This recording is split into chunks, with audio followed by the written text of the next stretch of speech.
Hey everyone, welcome back for another devotion on our journey with Jesus together.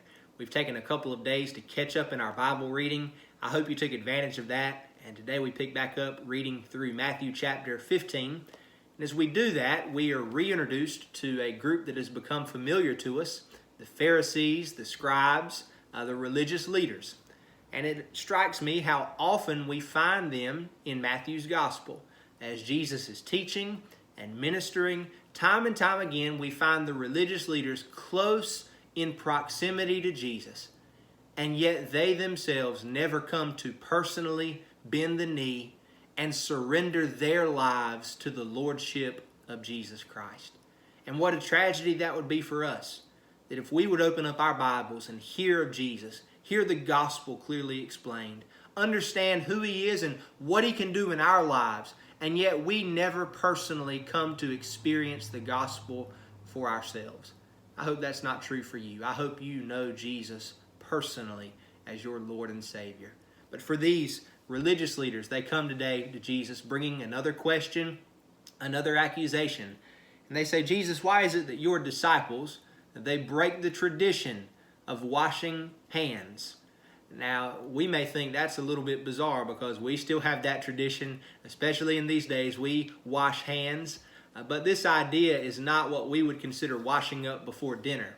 This was all about religious ceremony. This was all about ritual and religious image, how they were portrayed by other people. And this was all for show, quite honestly. This was a tradition of washing hands before people ceremonially, that had been developed centuries before, generations before. And now, in this day, these religious leaders had elevated that tradition up and above even God's clear commands in His Word. And so that's why what you see Jesus responding the way He does. He says, you're asking me why my disciples break your tradition. But let me ask you, why do you break God's clear commandments? And that's a very real danger even in our world today, to get so caught up chasing after man-made tradition that we lose sight of something even more important, so much more important, and that's God's clear commands from His Word. The idea of these traditions were all about cleansing hands so that the people watching would be impressed. Jesus says, while you're so caught up in washing hands, having those hands cleansed, your hearts aren't cleansed. In fact, He pulls from Isaiah 29 and He says, your hearts are far from God. This is the danger of religion. Religion will teach you what you must do to wash your hands. Everything you must do to have that done. But Christianity will transform you. Not about cleansing your hands, but cleansing your heart through what Christ has done for you. And it is the heart being cleansed that is essential to Christianity. As we read our Bibles, we find that it is the heart that we must believe from the heart. We love from the heart. We sing from the heart. We obey from the heart. We give from the heart. If you want to know Jesus personally, you come and have Him cleanse your sinful heart. And that's a great part of Matthew 15.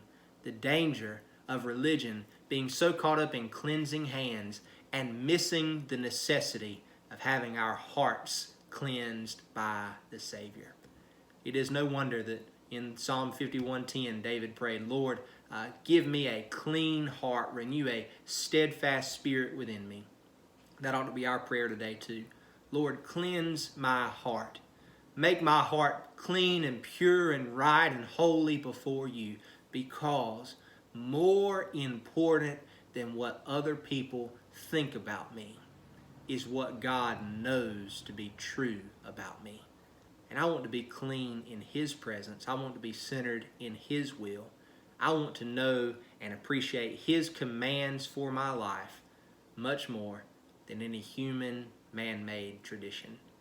Beloved, may we know what it is to know our heart cleansed and right through Jesus, our Savior.